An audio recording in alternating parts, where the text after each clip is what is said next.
বান্ধব তখন আমি তাই করি, তোমার হাতের পুতুল হয়ে নাচি ও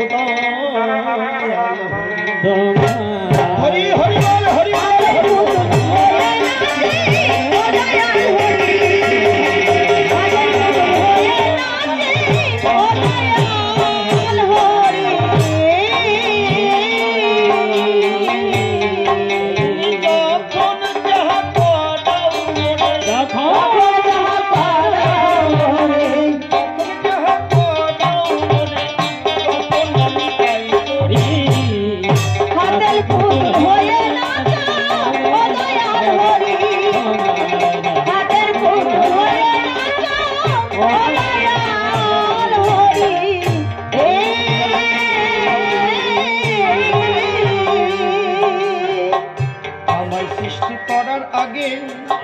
জীবন ভরে যাহা লাগে সব দিয়েছ ভাগে ভাগে, আমি তো আদি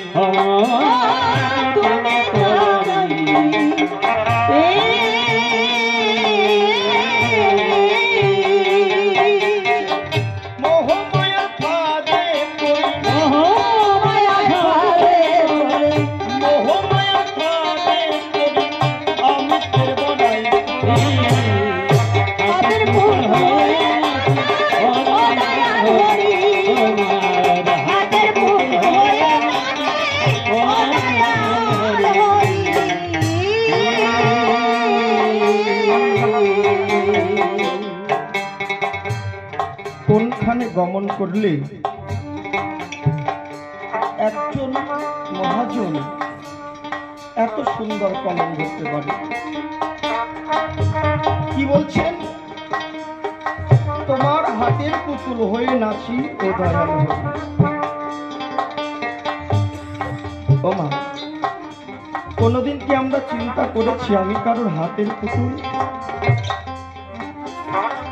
এই যে চলছি বলছি গাইছি তার জন্য গো? কখনো চিন্তা করে দেখেছি? আপনারা যারা পুতুল খেলা দেখেছেন কি হয় ওখানে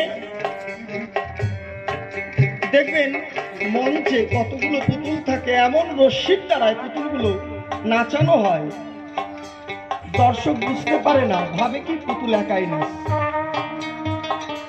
কিন্তু পর্দার আড়াল হতে আমি বলি আপনাদের সাক্ষাতে একজন মানুষের হাতে ওই রশ্মিগুলো থাকে, যদি পায়ে টান দেয় পাটা চলবে, যদি হাতে টান দেয় হাতটা নড়বে, যদি নাচায় নাচবে, যদি বলাই তবে বলবে।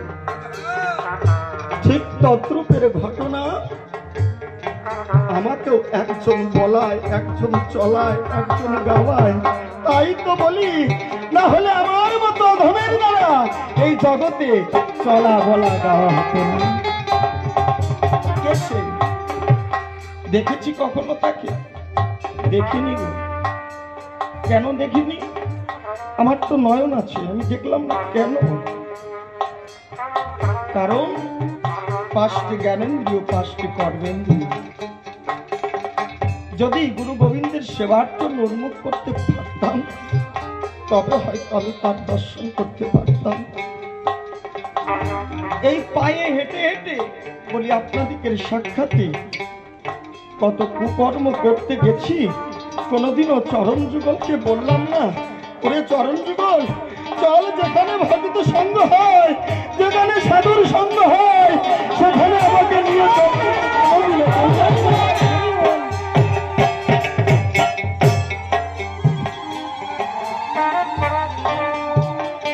এই হাত দিয়ে আমি প্রেয়সীকে বক্ষে জড়িয়ে ধরেছি। কোনদিনও ভক্তের কাছে গিয়ে ভক্তকে বলিনি, ভক্ত এসো, তোমার শীতলাঙ্গ দিয়ে আমার তাপি অঙ্গকে তুমি পবিত্র করে দাও। আমি তো কোনো ভক্তকে জড়িয়ে ধরিনি। আমার দ্বারা কি হবে বাবা, কি হবে? এই বদনে সারাটি দিন আকথা কুকথা বলেছি, কিন্তু সারাদিন গৃহকর্ম করে ঠাকুরের সামনে গিয়ে বলিনি, ঠাকুর আমাকে শক্তি দাও, আমি যেন তোমার গুণকীর্তন করতে পারি। নয়নকে কোনোদিনে বলিনি, ওরে নয়ন একবার চোখের জলে বুক ভাসিয়ে আমার দীনবন্ধুর নাম করো। আমি তো কোনোদিন বলিনি। সার্থকতা হবে বাবা? হবে না। হবে কখন? যখন আমার বহির্মুখী রিপুগুলি অন্তর্মুখী হয়ে আমার গুরু গোবিন্দের সেবা হবে তখন। এক ভক্ত, চাষি ভক্ত, চাষ করে খায়, মাঠে লাঙল নিয়ে গেছে বলি আপনাদের কাছে। এমন সময় ওই পথ দিয়ে দেখছে কি মতুয়ার দল জয়ডঙ্কা নিয়ে জয় হরি বল হরি বলতে বলতে ওই চাষির সামনে দিয়ে যায়। চাষি ভগবানকে ভালোবাসি বলছে, হে হরি, আমি মায়ার সংসারে রয়েছি, যদি একটু ভক্তের সঙ্গে যেতে পারতাম। আমার অন্তর্যামী শ্রী হরি অন্তরের কথা জানে। ওই দলের থেকে এক পাগল গিয়ে চাষিকে বলছে, ও চাষি তুমি কি যাবে? আজ ভক্তের সঙ্গে যাবে, চলো না। আনন্দে চাষিটার বুকখানা ভরে যায়। চাষি ভাবতে একা যাব কেন, আমার ঘরে রয়েছে আমার অর্ধাঙ্গিনী, আমার ছোট্ট মেয়ে, এদেরকে নিয়ে আমি ভক্তের সঙ্গে যাব। বাড়িতে এসে অর্ধাঙ্গিনীকে বলছে, মৃণালিনী তুমি যাবে? স্বামীকে বলছি, কোথায়? বলছে একটু ভক্তের সঙ্গে যাবে। মৃণালিনী চোখের জলে বুক ভাসিয়ে স্বামীর চরণ ধরে বলছে, স্বামী ধন্য আমি যে তুমি আমাকে ভক্তের সঙ্গে নিয়ে যাবে। তবে করি বর্ণনা, আমার তো ভালো করে দিও, বসন রয় না, ছিন্ন বসনে কেমন করে যাই বলো না। অনেক চিন্তার পরে মৃণালিনী বলছে, ওই দক্ষিণ পাড়াতে আমার এক বান্ধবী আছে, তার ধন সম্পদ অর্থ করির অভাব নেই, মনে আছে ভাবো তার কাছে যাব, গিয়ে একটি কাপড় আমি করে দিও, কাপড় ধার চেয়ে নেব। বুক ভরা আশা নিয়ে মৃণালিনী চলেছে কোথায়? তার বান্ধবী কমলার কাছে। বলছে, কমলা কথা নিবি? তোর তো অনেক শাড়ি আছে, একটা সব থেকে কমা শাড়ি আমায় দিবি। কমলা বলছে, শোন, বন্ধুত্ব বন্ধুত্বের জায়গায় সেখানে কাপড় টানবি না, জানিস আমার এই শোকেসে যেটা সব থেকে কমা শাড়ি তার দাম ৫,০০০ টাকা, আমি কেমন করে তোকে দেব? হবে না, চলে যা। সেই সেই করে দূর করে তাড়িয়ে দিয়েছে। বান্ধবী মনে মনে ভাবছে, তাহলে কি আমার ভক্ত সঙ্গ হবে না? মনের দুঃখে বাড়ির দিকে ফিরে চলে যাচ্ছে।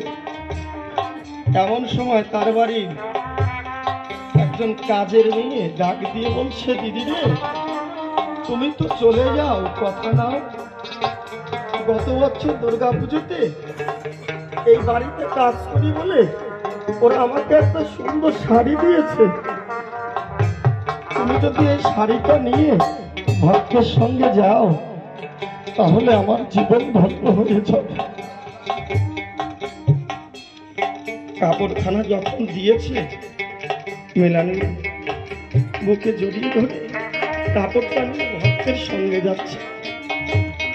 কাজের মেয়ে দূর হতে ডাক দিয়ে বলছে, দিদি কাপড় তো দিলাম, তুমি আমাকে কিছু দেবে না?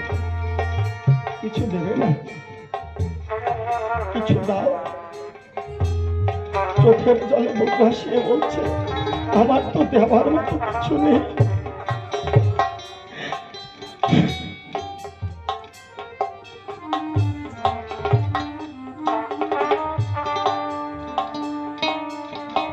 আমার তো দেওয়ার মতো কিছু নেই। কাজের মেয়ে বলছে, কে বলেছে তোমার দেওয়ার মতো কিছু নেই? তুমি কাপড়টা পরে যখন ভক্তের সঙ্গে যাবে, ভক্তের চরণ ধরে কাপড়ে নিয়ে সকল ভক্তের চরণ ধরে তুমি কাপড়ে নিয়ে তুমি আমাকে দেবে, আমি আমার জাতি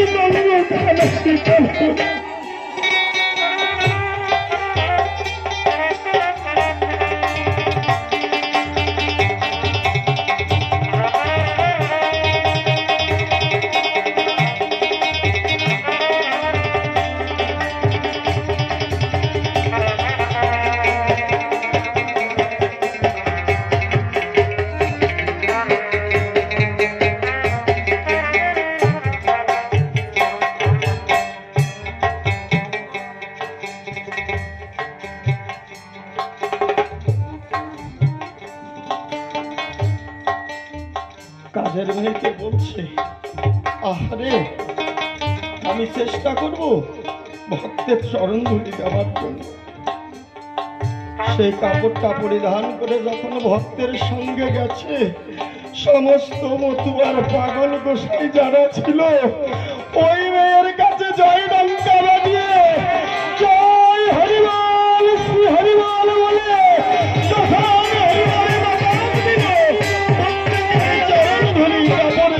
পড়লো, কাজের মেয়ে ঘরে সে না থাকতে পেরে ওই ভক্তের সঙ্গে গিয়ে ভক্তের সম্মুখে ধরাতে গড়াগড়ি দিল। আপনারা আমাকে আশীর্বাদ করবেন, আমি গান শেখার সঙ্গে সঙ্গে যেন একজন ভালো মনের মানুষ হতে পারি, আমি যেন আমার জন্মদাতা পিতা গর্ভধারিণী মাকে শ্রদ্ধা করতে পারি। আমার এই শুভ ভাই মাঝে মধ্যে আমার কাছে বলে, কমলদা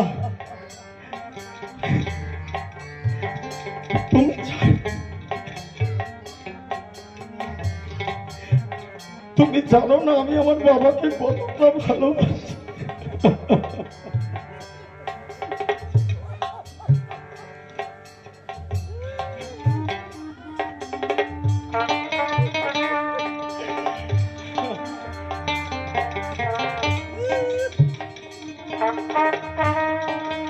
ওর বাবার বুকে সার্জারি হয়েছে, সে কথা আমাকে বলেছে। আপনারা আশীর্বাদ করবেন ওর মতো সন্তান যেন ঘরে ঘরে হয়।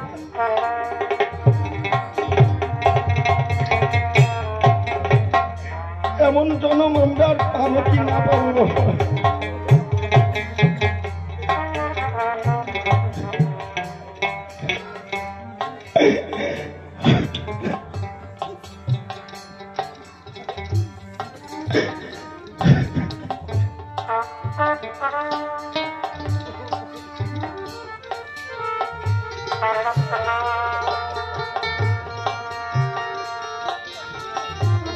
আর ওই ধারে রয়েছে ছোট ভাই,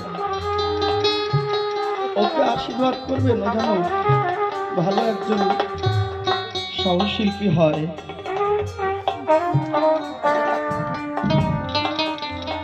ভাবু এমন ভাবে কলম দেয় বাবা, যদি একটু উপলব্ধি করা যায়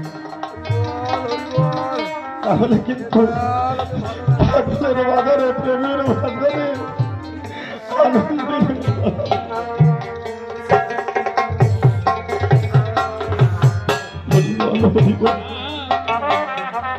তাই তো পদকর্তা বলছেন, তোমার মতো বান্ধব দিবানিশ করো সুখ দুঃখ সব তুমি দিবা জীবন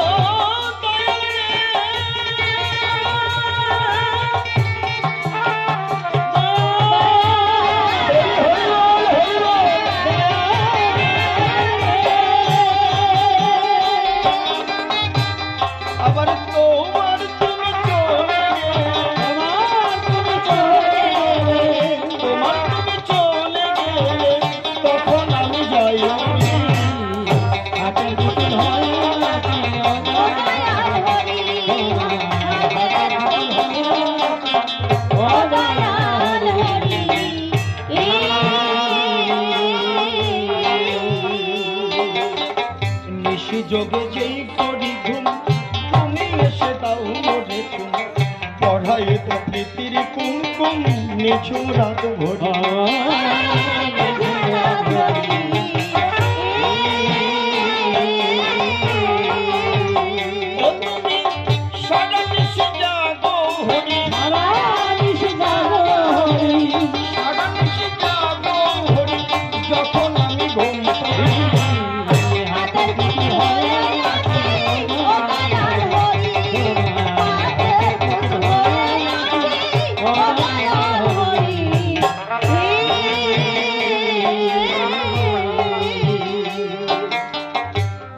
বলে বিশ্ব মাঝে তোমার সাথে সবাই সাথে তুমি কাছে সকল কাজ মূল সূত্র ধর